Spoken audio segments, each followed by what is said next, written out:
Okay, to get started, let's go back in time, get into the time machine, and we're going to go back to about 700 BC. Now, you don't know that it's 700 BC because BC hasn't been invented yet. You probably think of it in terms of the 13th year of the reign of Ozymandias. May the gods bless him forever.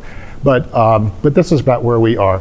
And assume you're probably a prosperous, you're a caravan driver, and you just spent the last 5 months driving a caravan across the steppes of Central Asia, 3,000 miles, and you finally got your way to Ephesus, which is right there, at the end of the caravan trails, and you're trying to sell your goods. You've got a couple problems trying to sell whatever goods that you might have to sell. One problem is, since everything's by barter, you've got to find someone who has what you want, who's willing to take what you have. And that gets to be a lot of dickering and dealing just to find potential customers and have potential customers find you.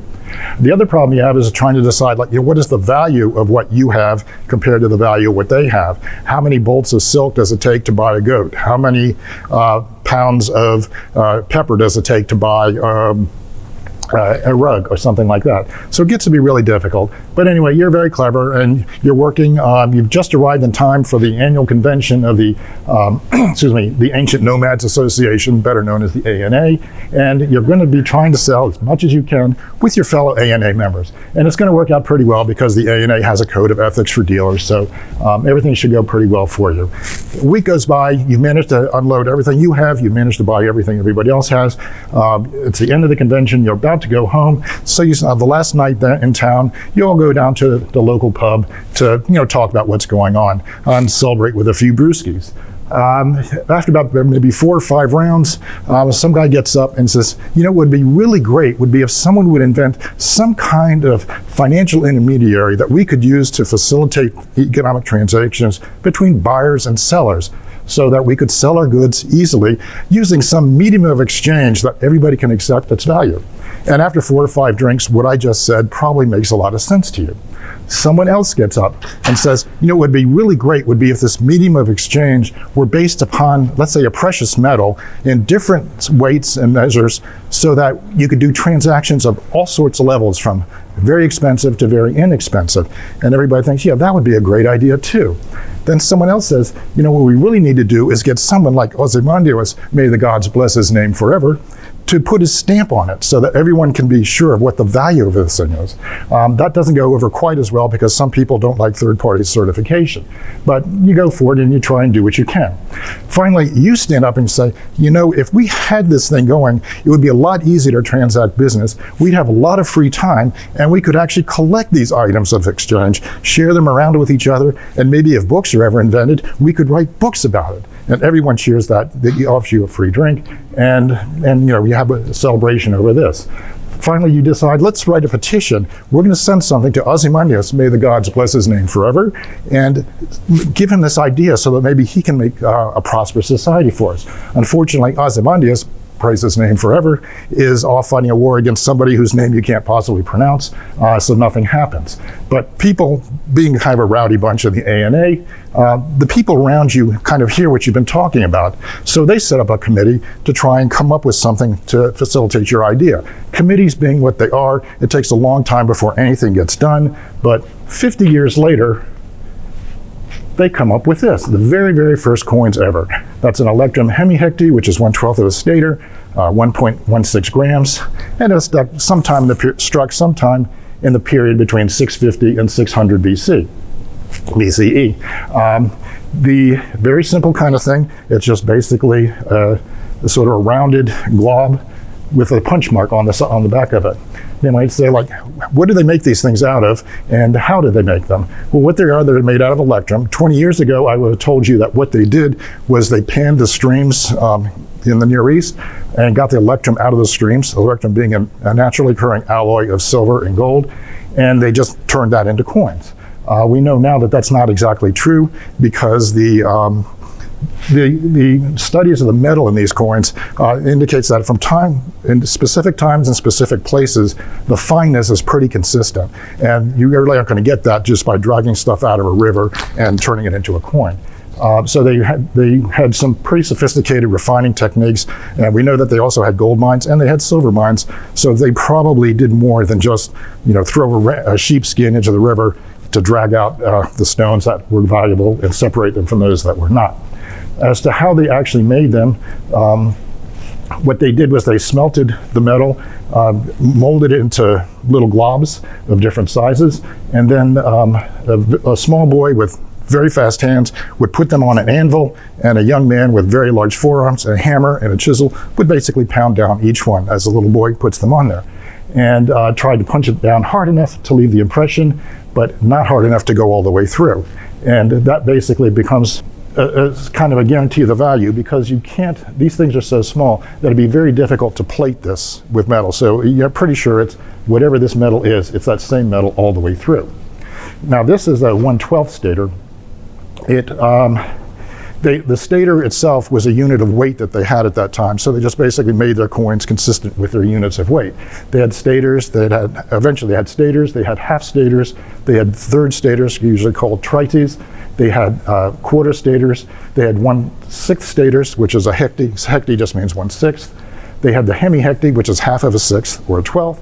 There was a mice hemihecty, which is half of a sixth, which is a 24th. There was a 48th. There was a 196th and a 192 that we know of. Very wide range of them. They really needed that wide range because this tiny little thing was probably about enough at the time to buy about 2 months worth of food for a family. So you really needed tiny, tiny, tiny, tiny little things in order to make that all work. The larger ones obviously would have been transactions between cities or between different nations, whereas the smaller ones would have been, to the extent that they use coins in daily life, that's what they would have been for. Now this is a very crude kind of a design. It's just basically this just a lump of metal with a stamp on it. But just about the same time, they came up with this. And you see it's the same kind of thing, but it's the striations there on the left. And you say, well, what is the purpose of those striations?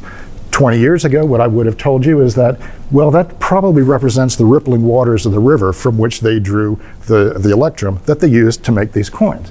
We now know that, well, that's not really how they got the metal, so that's obviously not going to be the rippling river as some kind of a symbol like that. What it probably is a practical tool to make these things work. I mentioned before that there's the little boy who puts these things on the anvil, while the young man with the big forearms and the hammer and the chisel pounds it all down.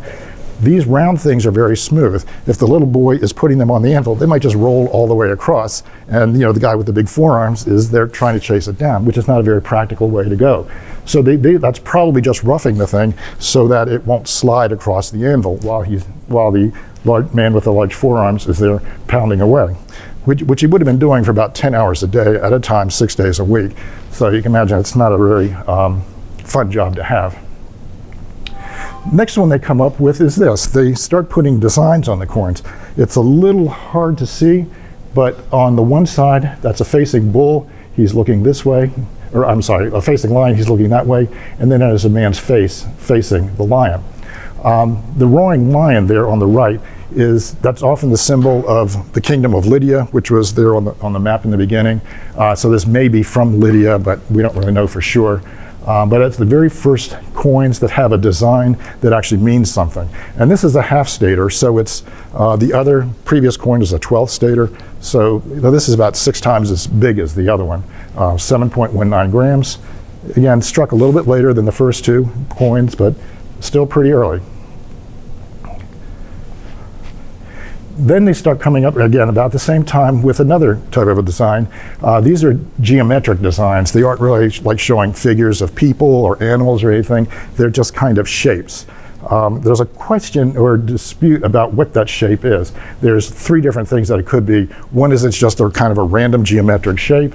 Another one is that it's a mill sail. In that area, they actually had windmills in those days as a power source for the millers and others to do their business. And it also could be a swastika. At that time, a swastika was a good luck symbol, and it's a good luck symbol pretty much all over the world. It was used in India, it was used in the Middle East.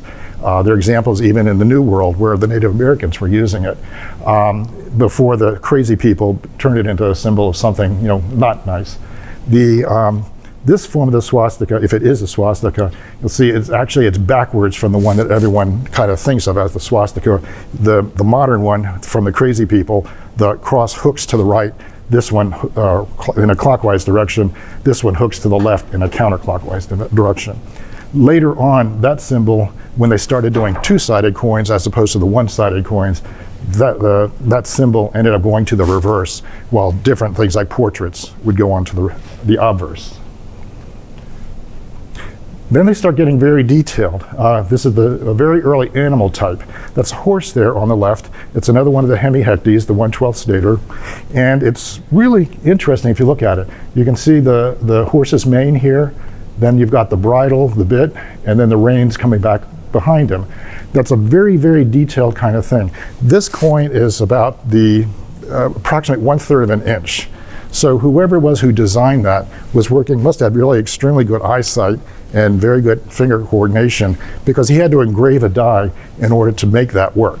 And it is really pretty detailed. It's like, not only can you get the mane, and you've got the eye, you've got the muzzle of the horse. It's a very detailed thing that he had to do. What we think is that the guys who were doing this were gem cutters. They weren't just ordinary craftsmen or carvers, but used to working with very small things and doing the carvings. And that's a pretty good representation of the horse. You've got a larger one here. This is a piece of pottery. It's from 100 years later than the coin itself. But you see, it's the same kind of thing. With a horse, the muzzle, there's the reins, the bridle, and the bit. Notice that the riders, they don't have saddles, and they don't have stirrups, of course, because those stirrups hadn't even been invented at that time.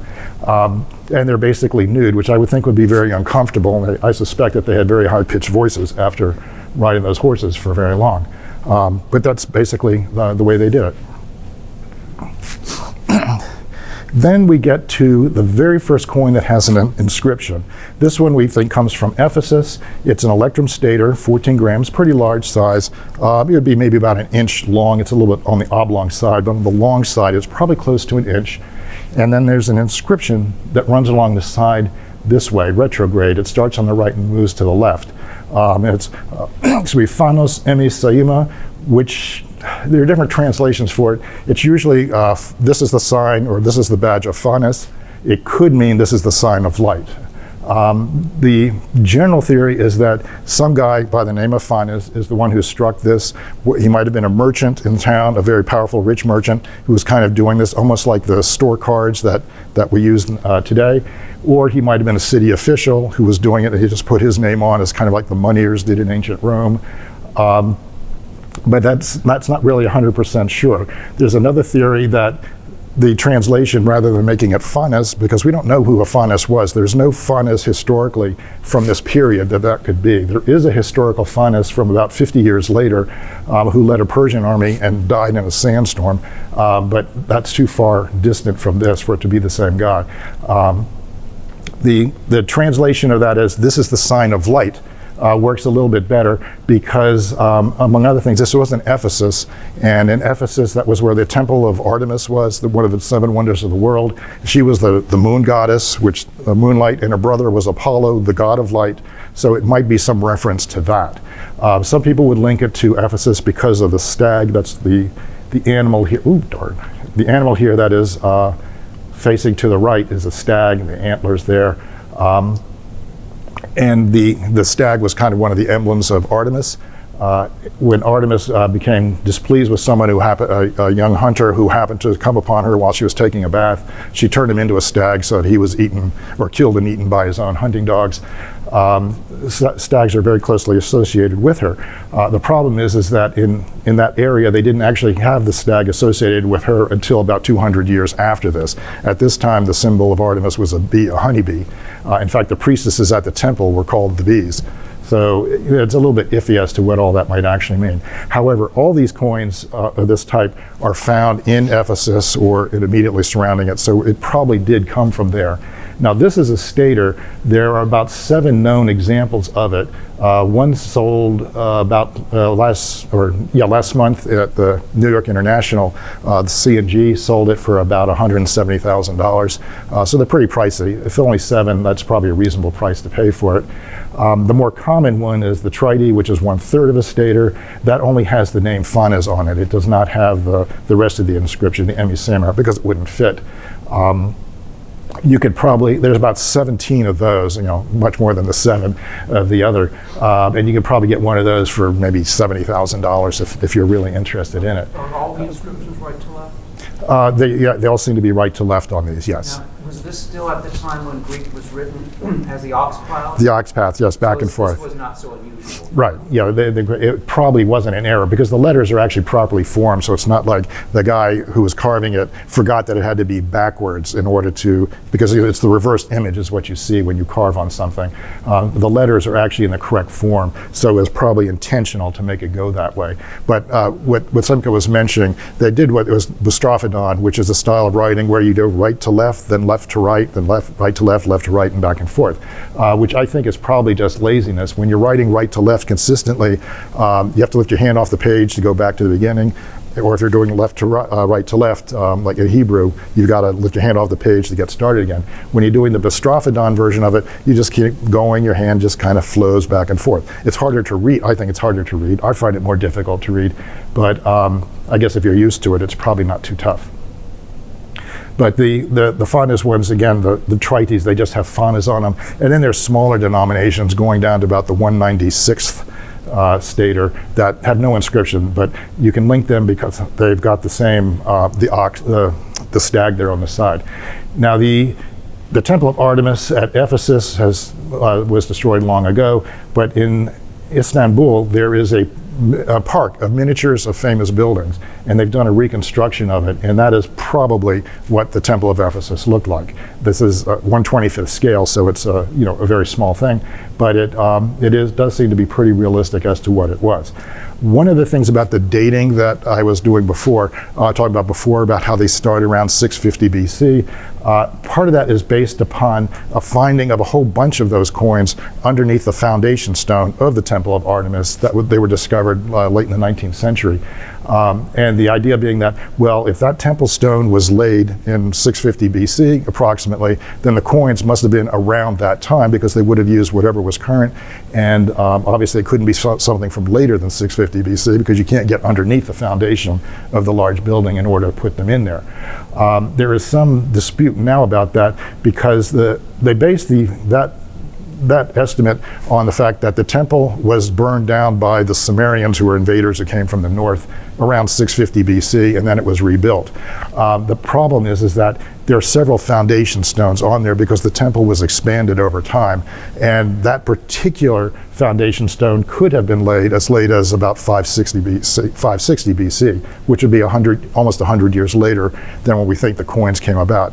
But because of hoard finds and things like that, we're pretty sure that the first ones really did start at about 650 BC.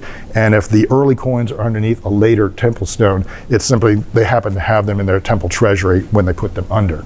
Now this is what the temple probably looked like back when it was one of the 7 wonders of the world. What it looks like today is that.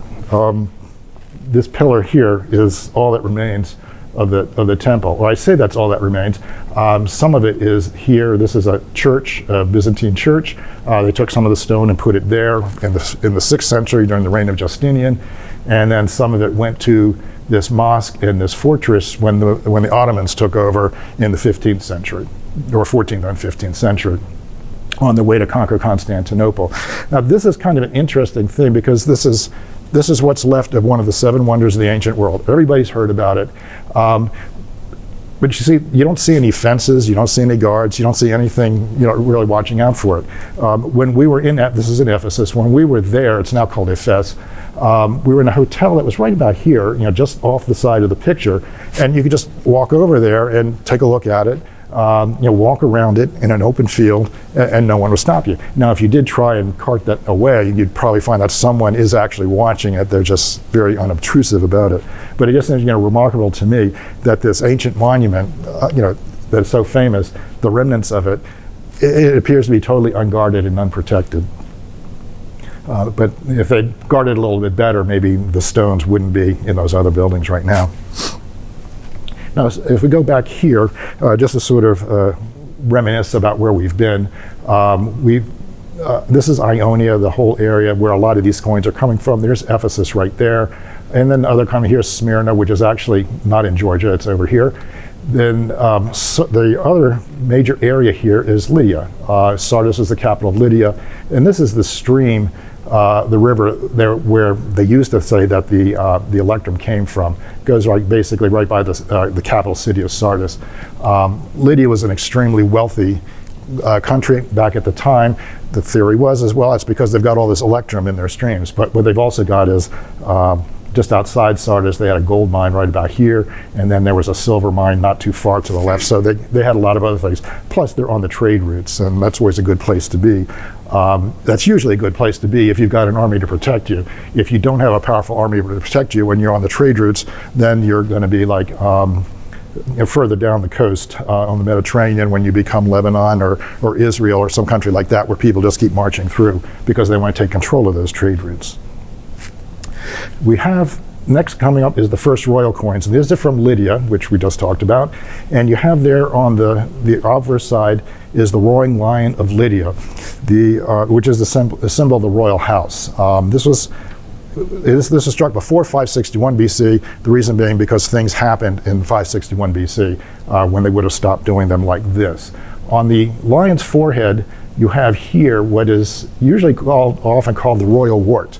And again, the older theory was that, well, there was probably some hereditary thing where the kings of Lydia, they might have had some like growth type thing on their head that just was passed down, like the Habsburg lip was the long jaw that the Habsburgs had, that they might have had some kind of like bump on their foreheads, and that became the royal wart. People looked at it a little bit more closely and say, well, it's not really a wart. What it is here's a circle, and then you have rays. It's a sunburst behind the lion. And the sunburst behind the lion was part of the symbol of the royal house of Lydia. When Alexander the Great conquered the Persian Empire in about 330, he adopted some of the symbolism that was still being used, so that he adopted the emblem of the sunburst. So if you see some of the emblems of Alexander the Great from Macedon, the sunburst shows up in Pella, which was his capital. And today in the modern country of Macedonia, which I think is like North Macedonia, they have problems with the Greeks who don't want them to call their country Macedonia. Their flag actually uses the same emblem, and it's basically they borrowed it from Alexander the Great.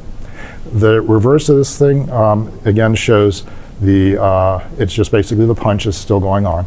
Now again, the trite is the 1/3 stator. That is a relatively common coin from that period because there were just tons and tons and tons of them. Some of them had the inscription of a king. It translates as the king is probably Alyetes, but it's written in Lydian script. And so it's actually Walawet is the way the Lydians wrote it, but it's translated usually into English as Alyates. This one does not have an inscription, but you can get these, fairly easily. There's probably a bunch of them down on the bourse floor right now, if you are really interested in that. The royal lion at Lydia. This is basically what's left of the capital of Sardis. So the lion, the head is kind of mashed up, but that was very big and very seriously important to them. Well, I mentioned that there something happened like around 561 BC, which is why we know that those others were not.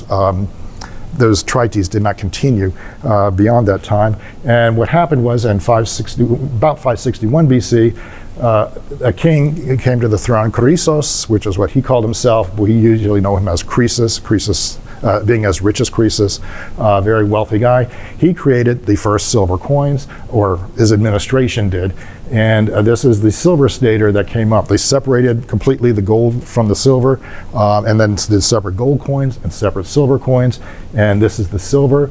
And now what you have is the roaring lion of Lydia on the left, and then the bull on the right, still just the simple punch on the reverse. Some of the symbolism here is not really explained very well. I have my own theory, which is probably wrong, but it's my theory, so I like it. The lion is the symbol of Lydia. The bull is very important in the religion of the Mithraism, which happened to be the religion of Persia at that time. The Persian Empire was rising right when this was being done. Persia is to the east or the right of Lydia. Lydia is to the west or the left of Persia. And I think that really is a symbolic confrontation of the two nations. They were the two most powerful countries in the world, in that part of the world. China, was too far away for either of them to really worry about China. But in their part of the world, those were the two most powerful nations that existed. Excuse me. And I think that's really what they're trying to do. It's probably wrong, but it's a nice one. Another popular theory, the lion is a solar symbol, Mhm. so the sunburst, Sunburst. golden color. Bulls with the horns are like a crescent moon, Yeah. is a lunar symbol. Sun and You've got moon. lunar solar. Right. I like mine better, but that's also good. I see this is about 10.69 grams. He did also gold coins, 10.76 grams, almost exactly the same weight. This was basically, he really made the gold and the silver interchangeable. The gold stator and the silver stator were interchangeable, but there was a ratio of 13:1 in value. So these weigh the same, but they're smaller because gold is a heavier metal. But again, the exact same design. The lion looks really nice on this one. And the bull is actually a little bit submissive there, which is kind of interesting. Now, Croesus did pretty well for himself, and he was the most wealthy person in the world at the time. He could have, bought and sold Bill Gates and Mike Bloomberg and all those guys if he had wanted to, if they had been around at the time. And his wealth did, again, come from some of these coins that he created probably actually helped build his wealth, not just because he had all the gold and the silver, but the economy would have been so powerful from using that with trade with other countries that there just would have been, just tons and tons of this stuff coming into the treasury. He's famous for having sent a very large donation to the Temple of Apollo at Delphi that was apparently it was like cartloads of just solid gold ingots and statues and things that, in honor of the god Apollo. The Lydians weren't Greeks, but they worshiped the Greek gods, so that was the connection there. And there are actually records of all the stuff that he sent over there. I mentioned before about the confrontation, or the potential confrontation between Lydia and Persia, and that actually came to a head at about 546 BC. In 546, Croesus was considering taking military action against Cyrus the Great, who was creating at that time the Persian Empire. It was really just building then. Cyrus was really just the king of the Medes, but creating this new huge empire, the first empire in the West.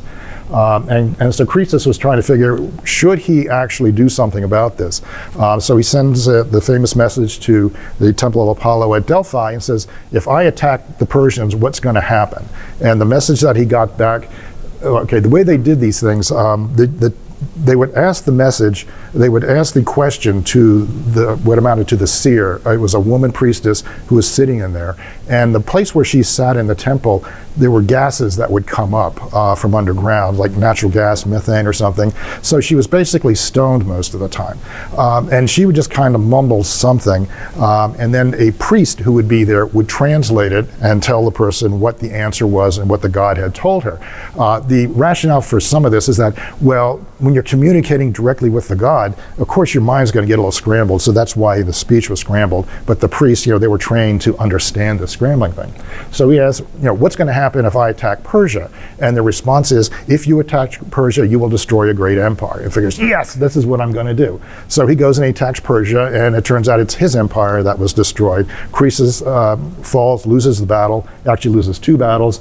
And then Persia Cyrus marches into Sardis, takes over the whole country, and then he decides he's going to do something about Croesus, who went to the trouble of fighting him. Cyrus was for that time period, an extremely liberal, generous ruler. If you surrendered to him, everything would be cool. He just wanted people to be part of the empire. He would take care of things. He even put people who had been opposing kings in charge of portions of the empire, as long as they were loyal to him and didn't cause him any trouble. And he was also very merciful in terms of dealing with people. But he really didn't like it if you went and led an army against him, especially when you did it twice, the way Croesus did. So his response was, he put Croesus up on a pyre to be burned to death. And the gentleman on the right is basically lighting the fire, and Croesus is sitting up there, and he's still in his royal robes with his crown and a scepter. And he's going to be burned alive. Well, there are 3 stories about what possibly happened after this. Story number 1, Croesus burned, and that was the end of Croesus. He was never seen again. Story number 2, the Persian king, being the generous kind of guy he was, decided he was going to sort of teach him a lesson but not go too far with it. He has the fire put out, pulls Croesus down and says, you've learned your lesson, and he lets Croesus be the governor of what used to be his kingdom, and he lives happily ever after. The third one is I mentioned before about the great donation that Croesus had made to the Temple of Apollo. According to the third story, the flames rose up higher and higher, and while Croesus was there at the top of the pyre, before the flames actually reach him, he starts praying to Apollo, please save me, please save me. I gave you all this stuff, I'll do even more for you if you take care of me. And then there's a huge rainstorm that puts the fires out, and then the Persian king, he's really impressed by this and figures this guy's probably got some connection with the gods, I could use that. And then he frees him and again puts him in, installs him as the governor of what used to be his own country, but unfortunately is now just a province of the Persian Empire. So he then does go and in fact live happily ever after. No longer the richest man in the world, but at least he's not dead, which is a good thing. At least for him it was a good thing. And that's that. Do you have any questions? Yes, sir. So in the coin you showed before with the punch in the back and the lion and bull, are the obverse and reverse struck at different times? You strike one and then turn it over? No, they would have been at the same time. The die, the obverse die, which is the lower die, the anvil die, that would have been cut down on the bottom. And then this thing is just basically just a punch on the back. The punch is with enough force to force the lower metal into the die, and then just to leave this impression. And that would have been kind of tricky to do because, again, if the young man with very big forearms punches too hard, he is going to go all the way through. But if he doesn't go hard enough, you're going to get a very dim image. This one is really nicely struck. I mean, you can even see the fangs and things on the lion. So the guy who did this one did a really good job. When do the first reverse designs come into play? They kind of not too long after this. This is 561 to 546. By the end of the 500s BC, you start seeing a lot of those. Some of them are more of the geometric ones, like the mill sail / swastika, whatever it was. They don't start doing the reverse that's like another image, like an animal or a person, until later into about the 4th century, rather the 5th century. The Athenian coins, though, they come in around the beginning of the 500s, or at the end of the 500s, beginning of the 400s, and you get the owls on the reverse with Athena on the obverse. And that sort of starts a trend with everyone else doing the same thing. Corinth at that time started doing, they had Athena for some reason, even though Athena wasn't their goddess, they had her on their obverse, and they had the horse on the reverse, the Pegasus. So it's really pretty quickly after this. In fact, after this is when coins start spreading all over the Mediterranean. By about 450, they're showing up like in Italy and all sorts of other places. It just exploded. Yes, sir. And that's it. So when does Electrum actually go away? Well, it actually doesn't entirely go away. Electrum is really, one way of looking at it, it's just debased gold. If gold is less than 70% pure and it's got silver in it, it's usually Electrum, called Electrum, or white gold is another name for it. The Byzantines, towards at various periods when they were in financial trouble, they started putting more and more silver into the gold because they didn't have enough gold. So they were minting Electrum coins into about the 14th century. Modern times, you don't really see too much. Of course, modern times, no one's doing gold except, as commemorative type coins, but non-circulating coins. But in terms of using it regularly, they did in the Mid-East and the Near East, they did continue to use Electrum even after this, well into the 5th century, early 400s. The bridge between the 4th and the 5th century. So for over 100 years after that, a lot of those places, like Smyrna was doing that. So Smyrna, the one in the Middle East, not Smyrna, the one in Georgia, was doing that. Yes. Okay. Well, Michael, I want to thank you. Our first educational seminar of the day, and it's about the first coins. How appropriate. But here's a little thank you from the ANA. And I really enjoyed it. And if I could just say a couple words here. I have a small collection of ancient coins, and what got me started was this little guy. And what it is, it's about 500 BC, and I looked at it, and it's not a profile. The image is a head looking at me. And I'm kind of looking at it, and it's looking at me from 2,500 years ago. And it got me started on ancient. So if anybody's interested, I thought I'd pass it around. It has that stamp on the back, the geometric stamp, Yeah, that What coin. got me started? Go ahead. Yeah, that coin is from Mysia, which is right here, north of Lydia. The particular coin comes from Perium, which was the capital, which would have been about here on the map. But you see, all these things are very related. And you get the history, the story of the start of coinage, and you look at trade routes. There's a lot of information right there. Thank you. Right.